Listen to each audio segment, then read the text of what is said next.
Halo, hai Sobat Belajar. Hari ini kita akan memasuki dunia yang sangat menarik dan penuh tantangan. Perubahan ekosistem akibat gunung berapi. Materi ini akan membahas berbagai aspek yang terkait dengan ekosistem, lapisan bumi dan bencana, pencemaran lingkungan, serta zat dan karakteristiknya. Melalui pemahaman mendalam mengenai topik ini, kita akan menggali pengetahuan yang sangat berharga tentang bagaimana gunung berapi, kekuatannya, dan letusannya dapat mempengaruhi ekosistem dan lingkungan. Apa sih gunung berapi itu, Sobat Belajar? Gunung berapi adalah gunung yang terbentuk akibat aktivitas magma di dalam bumi. Magma adalah cairan panas yang berasal dari mantel bumi dan dapat mencapai permukaan melalui retakan di litosfer. Ketika magma ini mencapai permukaan, ini disebut dengan lava. Letusan ini dapat memuntahkan lava, abu vulkanik, dan gas beracun ke atmosfer.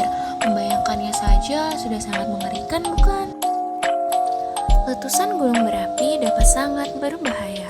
Mereka dapat menyebabkan aliran lava, abu vulkanik, awan panas, dan gempa bumi. Nah, karena itu perlu adanya tindakan tanggap bencana untuk gunung berapi. Tindakan tersebut diantaranya adalah 1. Pemantauan.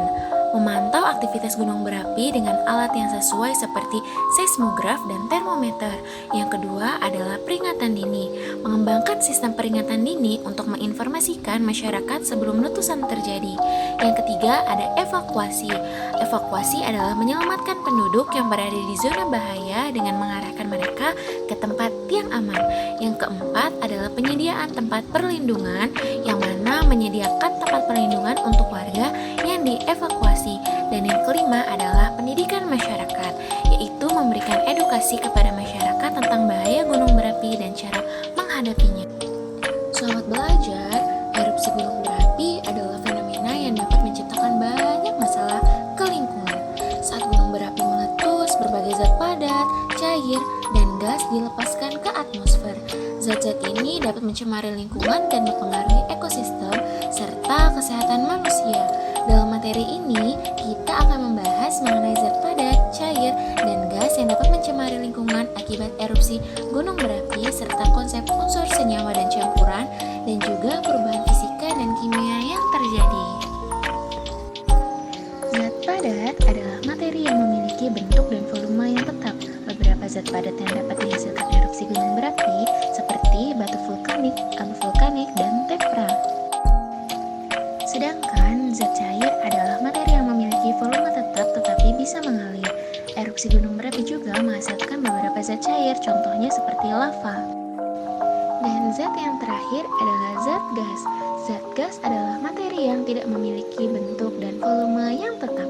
Beberapa gas yang dapat dihasilkan oleh erupsi gunung berapi termasuk gas vulkanik, di mana contohnya ada karbon dioksida atau CO2 dan belerang dioksida atau SO2.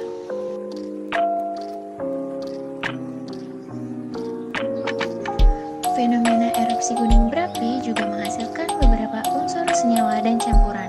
Apa sih unsur senyawa campuran itu, sobat-sobat belajar? Unsur adalah zat murni yang terdiri dari atom-atom yang sama. Contoh unsur adalah oksigen, karbon, dan hidrogen. Contoh lainnya ada belerang atau es yang merupakan unsur yang bisa ditemukan dalam erupsi gunung berapi. Sedangkan senyawa adalah zat yang terdiri dari 2 atau lebih unsur yang berikatan kimia. Contohnya seperti karbon dioksida atau CO2 yang merupakan senyawa yang terdiri dari unsur C dan unsur O. Contoh lain dari senyawa adalah air atau H2O, garam dapur NaCl, dan sulfur dioksida atau SO2. Dan yang terakhir ada campuran.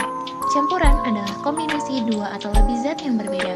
Erupsi gunung berapi sering menghasilkan campuran dari berbagai zat padat, zat cair, dan zat gas.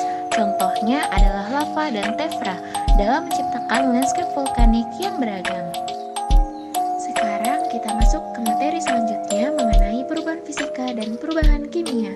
Perubahan fisika adalah jenis perubahan yang tidak mengubah komposisi kimia dari suatu zat. Dalam perubahan fisika, zat tetap memiliki jenis dan jumlah unsur atau molekul yang sama. Hanya bentuk atau sifat fisiknya saja yang berubah.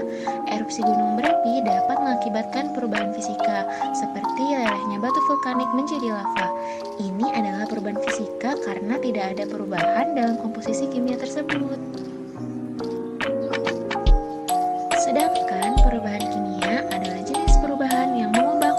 kimia dari suatu zat. Dalam perubahan kimia, ikatan antar atom atau molekul dalam zat berubah, menghasilkan zat-zat baru dan sifat yang berbeda. Ketika belerang dioksida atau S2 bereaksi dengan air di atmosfer, itu bisa membentuk hujan asam. Ini adalah perubahan kimia karena terjadi perubahan komposisi zat-zat tersebut. Sobat belajar, tahukah kalian bahwa dampak zat-zat yang mencemari lingkungan akibat erupsi dapat memiliki dampak yang serius pada ekosistem dan kesehatan manusia? Dampaknya termasuk tanah yang tercemar, polusi udara, hujan asam, sampai perubahan iklim lokal. Maka dari itu, di sini kita akan masuk ke materi yang selanjutnya mengenai pencemaran lingkungan dan berbagai macam jenis pencemaran. Ngomong-ngomong mengenai pencemaran, apa sih pencemaran itu? Pencemaran itu adalah salah satu faktor yang dapat mempengaruhi kualitas lingkungan. Pencemaran lingkungan mengacu pada segala sesuatu, baik berupa materi fisik maupun kimia yang mengganggu keseimbangan ekosistem. Oleh karena itu, pencemaran lingkungan biasanya disebabkan oleh sekelompok kegiatan manusia dan faktor alam, seperti erupsi gunung juga bisa menyebabkan pencemaran, seperti contohnya meletusnya Gunung Merapi. Pencemaran lingkungan itu banyak jenisnya loh Sobat Belajar. Salah satunya adalah pencemaran air. Pencemaran air terjadi ketika makhluk hidup, zat, energi, ataupun komponen lain memasuki sumber air. Hal ini mengakibatkan penurunan kualitas air hingga mencapai tingkat tertentu yang mengakibatkan air tersebut tidak dapat lagi berfungsi sesuai peruntukannya. Pencemaran air menyebabkan perubahan dalam sifat-sifat air dari kondisi normalnya. Kualitas air sangat penting karena hal ini mempengaruhi ekosistem perairan seperti laut, sungai, ataupun danau. Apabila air tercemar, maka keseimbangan ekosistem air pun akan terganggu. Jenis pencemaran yang selanjutnya adalah pencemaran udara. Udara adalah salah satu faktor abiotik yang memiliki dampak yang signifikan pada kehidupan komponen biotik maupun makhluk hidup lainnya. Udara mengandung berbagai senyawa dalam bentuk gas, diantaranya adalah oksigen yang merupakan unsur vital bagi kehidupan. Saat terjadi erupsi gunung berapi, udara di sekitar daerah tersebut bisa terpengaruh secara signifikan. Erupsi menghasilkan berbagai zat dan gas termasuk belerang dioksida atau SO2 dan karbon dioksida atau CO2 yang dilepaskan ke atmosfer. Jenis pencemaran yang terakhir adalah pencemaran tanah. Ketika suatu zat berbahaya atau beracun telah mencemari permukaan tanah, maka pasti dapat menguap, tersapu air hujan, atau masuk ke dalam tanah. Pencemaran yang masuk ke dalam tanah kemudian akan mengendap sebagai zat kimia beracun di dalam tanah.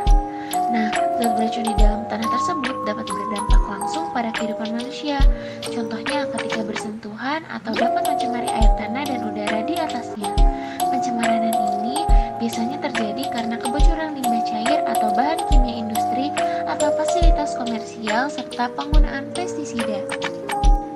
Dalam materi berikutnya, kita akan mengeksplorasi lebih lanjut mengenai dampak pencemaran pada ekosistem Danau Kawah pasca erupsi dan upaya-upaya untuk melindunginya. Pencemaran lingkungan akibat erupsi ini dapat mengganggu komponen-komponen yang ada di dalam ekosistem. Komponen dalam ekosistem tersendiri terbagi menjadi dua, yaitu komponen biotik dan komponen abiotik. Istilah lingkungan berasal dari kata environment yang mengacu pada the physical, chemical, and biotic conditions surrounding an organism. Berdasarkan definisi ini, lingkungan secara keseluruhan dapat diartikan sebagai segala hal di luar individu. Komponen dalam ekosistem sendiri terbagi menjadi dua, yaitu komponen biotik dan komponen abiotik. Kualitas lingkungan bisa bervariasi, baik membaik maupun memburuk, dan perubahan ini dapat dipicu oleh interaksi makhluk hidup di dalam lingkungan tersebut. Interaksi antara makhluk hidup dengan makhluk hidup yang lain dapat terjadi melalui rangkaian peristiwa makan dan dimakan, seperti rantai makanan, jaring-jaring makanan, dan piramida makanan. Selain itu, melalui bentuk hidup bersama seperti simbiosis. Simbiosis ini terbagi menjadi tiga, yaitu simbiosis mutualisme, parasitisme, dan komensalisme.